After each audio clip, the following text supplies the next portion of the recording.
আমরা একটি স্বাধীন দেশ, অন্য দেশের কোড অনুসরণ করা আমাদের পক্ষে সম্ভব না। মুক্তিযুদ্ধের সময় এভাবেই ভারতীয় বিমান বাহিনীর আওতাভুক্ত হওয়ার প্রস্তাব নাকচ করে দিয়েছিলেন বাংলাদেশের একজন বীর দেশপ্রেমিক। ফলে অনেকটা বাধ্য হয়েই বাংলাদেশের হাতে 3টি বিমান তুলে দিয়েছিল ভারতীয় এয়ারফোর্স। এই 3টি বিমান দিয়েই আকাশপথে পাকিস্তানিদের নাজেহাল করে ছেড়েছিল বাংলার বিমান সেনারা।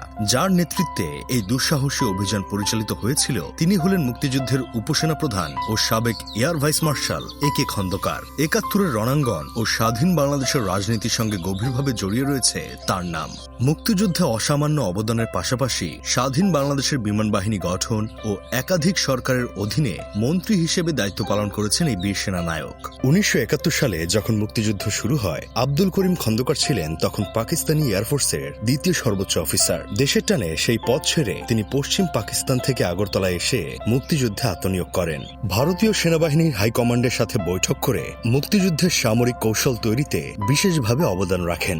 বিমান বাহিনীর সবচেয়ে অভিজ্ঞ বাঙালি অফিসার হিসেবে তাকে মুক্তিযুদ্ধের দ্বিতীয় সর্বাধিনায়কের দায়িত্ব দেওয়া হয়। মুক্তিবাহিনীর প্রশিক্ষণ, সরঞ্জাম জোগাড় ও গেরিলা ট্রেনিং এর ব্যবস্থা করে তিনি যুদ্ধের গতি সঞ্চারে অন্যতম ভূমিকা রাখেন। যুদ্ধের শেষ দিকে তার নেতৃত্বে ভারতের দেওয়া 3টি ফাইটার জেট নিয়ে কিলো ফ্লাইট অপারেশন পরিচালনা করা হয়। মনে করা হয় আকাশপথের এই পাকিস্তানি বাহিনীকে কোণঠাসা করে দেয়, যার নেপথ্যের কারিগর ছিলেন air vice marshal A K Khandakar. ১৬ December colonel M A G. ওসমানীর অনুপস্থিতিতে মুক্তিযুদ্ধের সেকেন্ড ইন কমান্ড হিসেবে একে খন্দকার পাকিস্তানের আত্মসমর্পণের ঐতিহাসিক দলিলে স্বাক্ষর করেন। স্বাধীনতার পর তার হাত ধরেই যুদ্ধবিধ্বস্ত বাংলাদেশের বিমান বাহিনী যাত্রা শুরু করে। ১৯৭৫ সালে সামরিক বাহিনী থেকে অবসরের পর তিনি রাজনীতিতে সক্রিয় হয়ে ওঠেন। সাবেক প্রেসিডেন্ট জিয়াউর রহমান ও এরশাদ সরকারের সময়ে তিনি ভারত ও অস্ট্রেলিয়ায় বাংলাদেশের হাই কমিশনার হিসেবে নিয়োজিত ছিলেন। এছাড়া এরশাদ সরকারের পরিকল্পনা মন্ত্রী হিসেবেও দায়িত্ব পালনে দেখা গেছে তাকে।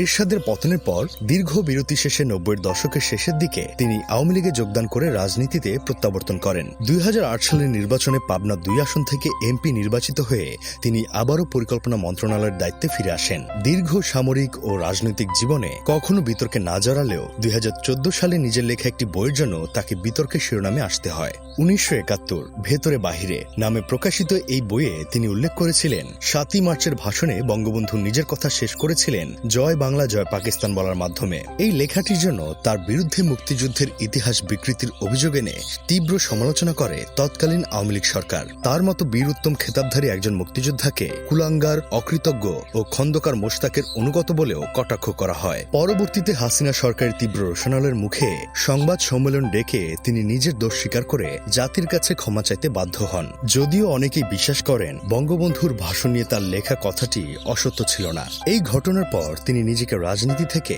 একেবারে গুটিয়ে নিয়ে আড়াল হয়ে যান। জীবনের শেষ দিনগুলো অনাদর ও অবহেলায় কাটানোর পর ২০২৫ সালের ২০ ডিসেম্বর বিজয়ের মাসে পরকালে পাড়ি জমান।